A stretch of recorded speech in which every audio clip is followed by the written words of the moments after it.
أعوذ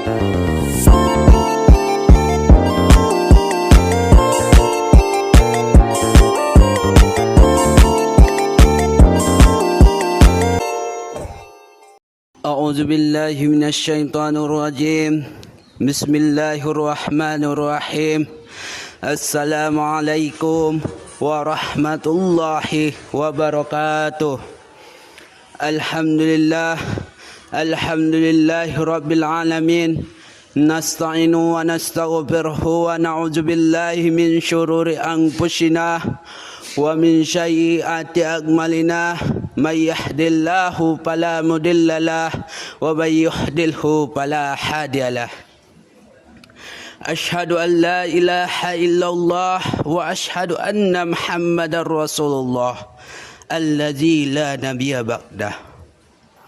Segala puji bagi Allah yang telah memberikan kita beribu-ribu nikmat. Nikmat yang diantaranya nikmat kesehatan dan kesempatan. Salawat serta salam kepada ruh junjungan kita, yakni Nabi besar Muhammad sallallahu alaihi wasallam, yang dimana dia telah menarik kita dari alam kezaliman, dari alam kemunafikan, dari alam kegelapan menuju iman dan takwa.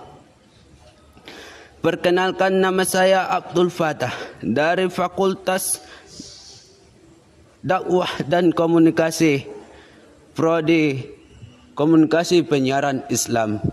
Di sini saya akan membahas tentang toharoh. Yang pertama, pengertian toharoh. Toharoh adalah membersihkan diri, pakaian dan tempat dari segala hadas dan najis. Untuk suci dari hadas haruslah melakukan wudu dan mandi dan tayamum. Sedangkan menurut bahasa berarti bersih. Menurut istilah fuqaha, yang dimana membersihkan hadas atau menghilangkan najis. Rasulullah sallallahu alaihi wasallam bersabda, an ibni sallallahu alaihi wasallam qala tuqbalu salatu bighairi tuhari wala sadaqatu min qulub. Dari Ibnu, Rasulullah sallallahu alaihi wasallam bersabda yang artinya tidak akan diterima salat yang dilakukan tanpa bersuci, dan tidak akan diterima sedekah yang berasal dari harta curian. Toharo dari sini ialah toharo dari hadas maknawi, itu tidak akan sempurna kecuali dengan niat taqarrub dan taat kepada Allah Subhanahu wa taala. Adapun toharah dari najis dengan pakaian dan bejana, maka kesempurnaan bukanlah dengan baik. Bahkan secara kain terkena najis lalu ditiup angin dan jatuh ke dalam air yang banyak, maka kain itu dengan sendirinya menjadi suci. Allah Subhanahu wa taala berfirman dalam Quran surah Al-Baqarah ayat 222 paling akhir mengatakan, innallaha yuhibbut tawwab wa yuhibbul mutatahhirin, yang artinya sesungguhnya Allah mencintai orang-orang yang taubat dan orang-orang yang bertoharoh. Yang dimana toharoh merupakan pangkal pokok dari ibadah yang menjadi penyongsong bagi manusia dalam menghubungkan diri terhadap Allah Subhanahu wa taala. Para ulama berpendapat ada dua macam air yang menyucikan, yakni yang pertama air mutlak. Air mutlak ialah air yang menurut sifat asalnya seperti air yang turun dari langit atau keluar dari bumi, yang belum dipakai untuk bersuci, yaitu air hujan, air sumur, air laut, air sungai, air salju, air telaga dan air salju. Yang dimana begitu juga yang dibersihkan tetap namanya air, walaupun air tersebut mengalir menurut para ulama. Air mutlak adalah air yang suci dari Abdullah bin Umar bin Nabi Muhammad sallallahu alaihi wasallam bersabda yang artinya, Siapa yang tidak dibersihkan oleh air mutlak, maka Allah tidak membersihkannya. Dan yang kedua ialah air mustakmal. Air mustakmal ialah air yang telah digunakan untuk bersuci, menghilangkan hadas atau menghilangkan najis, walaupun tidak berubah rupanya, rasanya dan baunya. Maka daripada itu macam-macam najis terbagi menjadi 7, yakni najis bangkai kecuali manusia, ikan dan belalang, darah, nanah, segala sesuatu yang keluar dari kubul dan dubur, anjing dan babi, minuman keras seperti arak dan sebagainya, bagian anggota badan binatang yang terpisah karena potongan dan sebagian selagi masih hidup. Pembagian najis. Najis itu dapat dibagi menjadi 3. Yang pertama, najis mukhaffafah, yaitu najis ringan.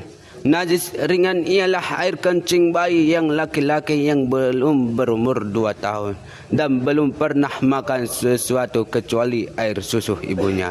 Yang kedua, najis mukhallajah, yaitu najis berat, ialah najis anjing dan babi dan ketentuannya.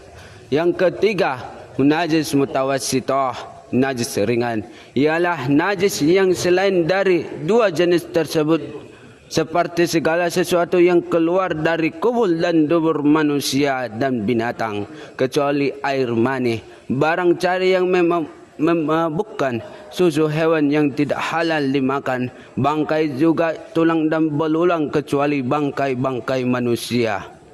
Najis mutawassithah dibagi menjadi 2 macam. Yang pertama, najis aniyah. Najis aniyah ialah berwujud, yakni yang nampak dapat dilihat. Yang kedua, najis muhawiyah, ialah najis yang tidak kelihatan bendanya, seperti bekas kencing dan atau arak yang sudah kering dan sebagainya. Adapun cara-cara menghilangkan najis. Yang pertama, barang yang kena najis mukhallajah seperti jilatan anjing atau babi, wajib dibasuh 7 kali dan salah satunya di antaranya dengan air yang bercampur tanah.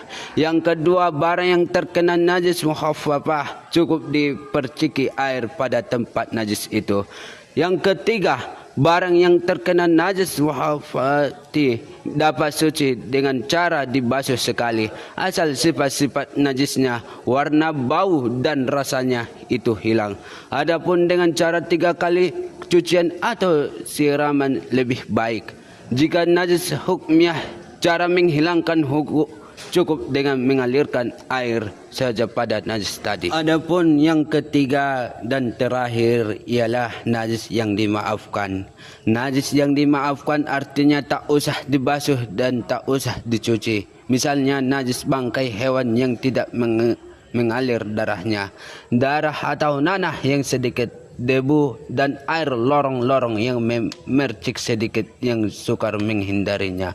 Adapun tikus dan atau cecak yang jatuh ke dalam minyak atau makanan yang beku dan ia mati di dalamnya, maka makanannya wajib dibuang itu, atau minyaknya yang wajib dibuang itu ialah makanan atau minuman yang dikenai itu saja, sedang yang lain lebih dipakai kembali.